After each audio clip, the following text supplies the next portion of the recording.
قەزای سۆران هەر پێنجلایەنی کۆمەڵ و گۆڕان و یەکگرتووە و پەیمانی وێچەتی کۆبوونەوەی چیان ئەنجامدا و تێدا یادداشتێکیان ناڕاستەی کۆمیسیۆنی هەڵبژاردنەکان کرد بە مەبەستی تۆماری ناوی دەنگدەران بۆ قسەکردنی زیاتر لەسەر کۆبوونەوەکە. ڕاستەوخۆ میوانداری بەڕێز موسلیم عەبدوڵڵا بەرپرسی مەڵبەندی سۆرانی کۆمەڵی ئیسلامی کوردستانمان کردووە لە سۆران. مامۆستا سڵاوتان لێبێت. دەکرێت بپرسینەوە بە چ مەبەستێک کۆبوونەوە و ئەو داواکاریانەی کە لەسەری ڕێکەوتون و ئاراستەی کۆمیسیۆنتان کرد کامانە بوون؟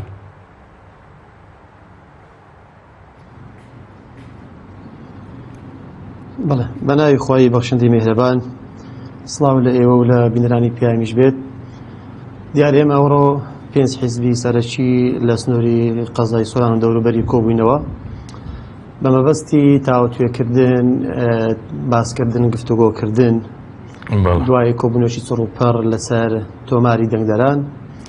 ئێمە پێمان وایە لە سنووری قەزای سۆران جیاوازتر لە شوێنەکانی تر ئەم تۆماری دەنگدەران تێبینی زۆری لەسەرە.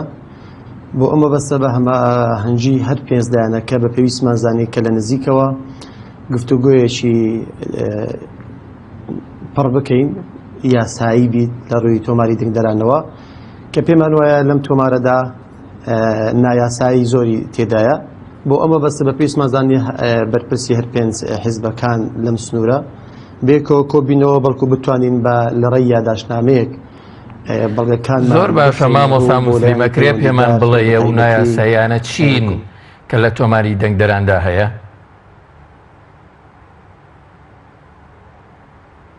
بەڵێ طبعاً ئەم ناوچێ لە ڕووی هەڵکەوتوی جوگرافی و کۆمەڵایەتیەوە و لە ڕووی ینی کارژێری و سیاسیەوە تایبەت بە خۆیوە هەیە. دیارە هەر حیزبێک کە لێرە بێت تەوانەوە حیزبەیە ئەگەر لە دەسەڵاتیش بێت هەر وەکو معارزە خۆی پێشان ئەداتن بە هەموو حیزبەکانەوە، چونکە هەموو جنگەکانی بەڕێوە بردن لەم قەزایەتەوە قۆڕخ کرایە لەلایەن حیزبی دەسەڵاتەوە کە پارتی دموکراتی کوردستانە.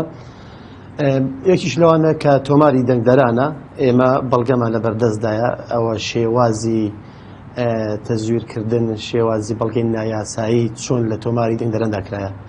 ئێمە هەر کاتێک ئەگەر لایانی پەیوەندیدار پێویستی بە ئێمە بوو کە ئێمە داواشمان کردووە لە یادداشتنامەکە بەڕوونی هاتووە، داوا لە کۆمیسیۆنی باڵای سەربەخۆوەبەرەکان ئەکەین کە بەجددی وەڵامی ئەو یادداشتنامەی ئێمە بداتەوە. و هەر کاتیش کە پێویستی بەوە بوو کە ئێمە لەگەڵ لێم دابنیشین، ئێمە بەڵگەی یاساییمان لە بەردەستدایە کە ئەو بەڵگانە ئەوە دەسەلمێنن کە ئەم تۆمارە لێرە لەو سنوورەیە وە جیاوازترە لە سنوورەکانی تر.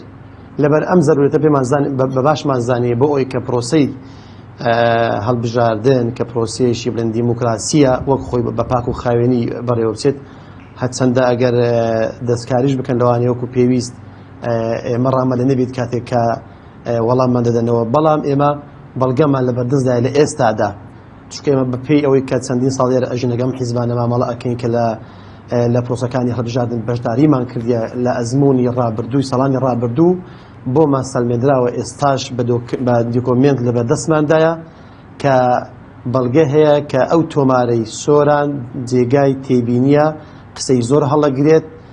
جا لە ناوی دووبارە ئەڵێ لە کەسانێک کە عێراقینین، خەڵکی ڕۆژهەڵاتن، خەڵکی ڕۆژئاوانە، خەڵکی بڵێن کوردستانی تورکیان، ئەمانە لە چەند ساڵی ڕابردوودا پارتی دموکراتی کوردستان بە یاسایی فۆرمی خۆڕاشی پێداون، نفوسی پێداون، کارتی نیشتیمانی پێداون کە ئێمە دەیان ناسینە نزیکەوە لە کاتی هەڵبژاردنەکانە لە چاودێریکردنی پرۆسی هەڵبژاردن. بۆمان دەکەێت ئەمانە چەندین بەڵگەی زەق و دیارن بە تەسکەرەمان لەلایە، ئەوانە بەڵگەی زیندون و لیستمان لەلایە کە لیستە ئەو ناوانە کە خەڵکی ئێرە نین، لە دەرەوەی عێراق ئەژین، عێراقی نین، بەڵام لە ساڵانی ڕابردووە هەرزوو ئەم پارتی دموکراتی کوردستان ئەم شتێک بە یاسایی کردووە، فۆرمی خۆڕاشی پێداون، تەسکەرەی پێداون، کارتی زانیاری پێداون بۆی سەقال بێشی قانونی کە بتوانن لە حاڵەت باشە. مامۆستا کۆمیسیۆن دەرفەتێکی لە بەردەما بوو بۆ پاکردنەوەی ئەو ناوانە لەو تێبینی و سەرنجانێکی ئەوە هەتانە لەسەری، بۆچی تا ئێستا نەکراوە، ینی پاک نەکراوەتەوە؟ پێتان وایە کۆمیسیۆن دەتوانێت لەسەر داواکاری ئێوە لە داهاتوویەکی نزیکدا ئەو هەنگاوە بنێ؟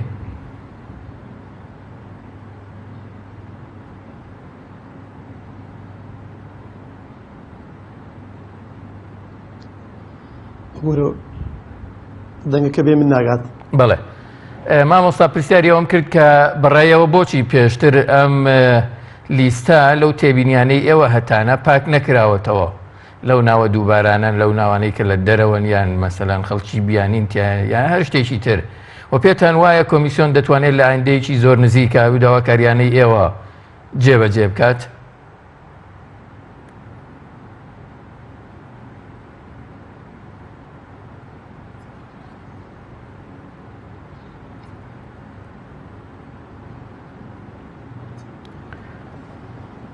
مامۆستا گوێت لە دەنگی ئێمە هەیە ئێستا؟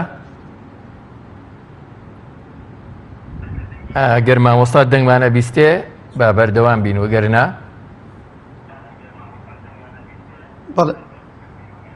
بەڵێ زۆر باشە. مامۆستا پرسیاری ئەوەم کرد پێتەوە وایە کۆمیسیۆن دەتوانێت ئەو داواکاریانەی ئێوە جێبەجێ بکە و بۆچی تا ئێستا نەکراوە یعنی؟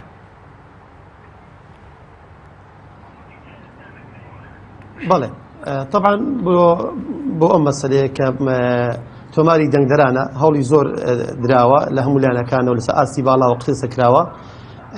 ئێمە بۆ دوا ڕۆژ کاتێک کە دەچینە پرۆسەی هەڵبژاردنەوە ئێمە لە ئێستاوە ئەم مەسئولیەتە ئەخینە سەرشانی کۆمیسیۆنی باڵای سەربەخۆی هەڵبژاردن و ڕاپرسی، چونکە ئێمە لە ڕابردوو ئەزمونمان هەبووە کە لە ڕابردووشدا شتی وا کرایە بۆ پێشوەخت بە پێویستمان زانی کە تۆپەکە بخینەوە ساحی کۆمیسیۆن بۆ ئەوەی ئەو کۆمیسیۆن کە خۆی بەرپرسە و معنی بەو قەزیە ئەبێت ئەو خۆی هەڵبستێت بە پاکردنەوەی تۆماری دەنگدەران. ئێمە وەکو مەسئولیەتێکی ئەخلاقی و سیاسی و کۆمەڵایەتی بە پێویستمان زانی کە لە پێشوەختەدا ئەم بەرچاوڕۆنیە بدەینە کۆمیسیۆن بەڵێ لە سنووری قەزای سۆران دەوروبەری ئەوەی ئەکرێت شتێکی زۆر ترسناکە زۆر مەترسیدارە.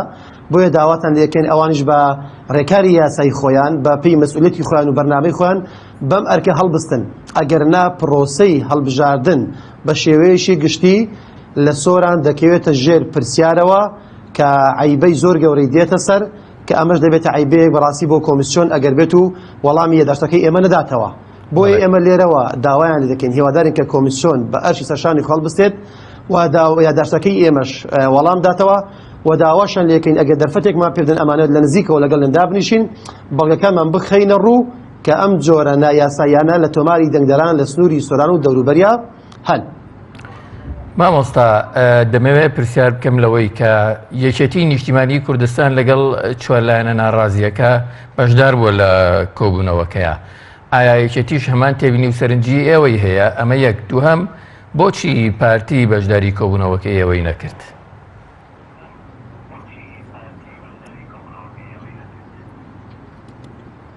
بەڵێ پرسیارێکی جوانە جەوهەریە فعلەن. بەڵێ یەکێتی نیشتیمانی کوردستانیش ئەویش بە هەمان شێوە کاتێک کە تەزویر ئەکرێت لەم سنوورەیە ئەویش پشی خۆی بەر ئەکەوێتن کە فێڵ ئەویش ئەکرێت تەزویر لەگەڵ ئەویش ئەکرێت، چونکە ئەویش بە هەمان شێوە لێرە خاوەن دەستەڵات نییە. هەموو وەکو گوتم جونگەکان لە دەستی پارتی وڵاتی کوردستاندان ئەو بەڕیان و ئەباتن. یەکێتی نیشتیمانیش ئەویش خۆی بە مەزلوم ئەزانێت کە لەم سنوورەیە لە انتخابەتەکانی ڕابردووش دەنگەکانی دزراون و فێڵی لێکراوە. بۆیە ئەوانیش بە پێویستیان زانی کە لە کۆبوونێکی ئاوا چارنووسازدا لەم دەڤەرەیە بەشداری بکەن لە چۆنیەتی داواکردن و پشگیریکردن لە پاکردنەوەی تۆماری دەنگدەران. بۆ ئەم قەزیە ئەمە کاتێک کە پێمان گوتن ئەوانیش بە پێویستیان زانی کە لەم کۆبوونەی ئاوا بەشدار بن و ئیستیعدادیشیان دەربڕی کە لە تەواوی پرۆسەی هەڵبژاردن تا کۆتایی پێدێت بە هەمانجیمان هەبێت لەگەڵ یەکتر بتوانین هاوکاری تر بن. بەنسبەتێک کە بڵێن بۆ پارتی وڵاتی کوردستان بەشدار ناکات، طبعا ئەو وەڵامەکەی وازەحە، ئەو خۆی ینی خاوەنی قەزێکەیە. ئەو شانێک کە ئێمە قسەمان لەسەرە، ئەو پرسانێک ئێمە قسەمان لەسەرە، هەر پارتی دیموکراتی کوردستان خۆی ئیشەکانی کردووە کە خۆشی کارێکی کردبێ گومانێک کە ناتە کۆبوونەوەیەکی ئاوەکە ئێمە داوای بەڵێ قەزیەشی شەرعی ئەەکەین کە ئەویش خۆی ئەو قەزیە یعنی عیبدار لەکە داری کردووە. ینی دایری نفوس لە بەردەستی ئەوانە، دایری کۆمپانی خۆر لە بەردەستی ئەوانە، کارتی زانانی لە بەردەستی ئەوانە، بەڕێوەبەرەکان خۆیانن، هەر خۆیان ینی ئەم شتانیان بە یاسا کردوون. جارێکی تر نایەت کە ئەم زانەکە بە یاسای کردو خۆی ئەگەبێت بەشدار کات و داوای ئەوە بکات خۆی لە خۆدا خۆی ئەکەی تۆژێ پرسیار بۆیە نەیتوانی بەشداری ئەم کۆبوونی بکات. بەڵێ بەڕێز مامۆستا موسلێم عەبدوڵڵا بەرپرسی ماڵبەندی سۆرانی کۆمەڵی ئیسلامی کوردستان لە سۆرانەوە لەگەڵمان بووی. زۆر سوپاس.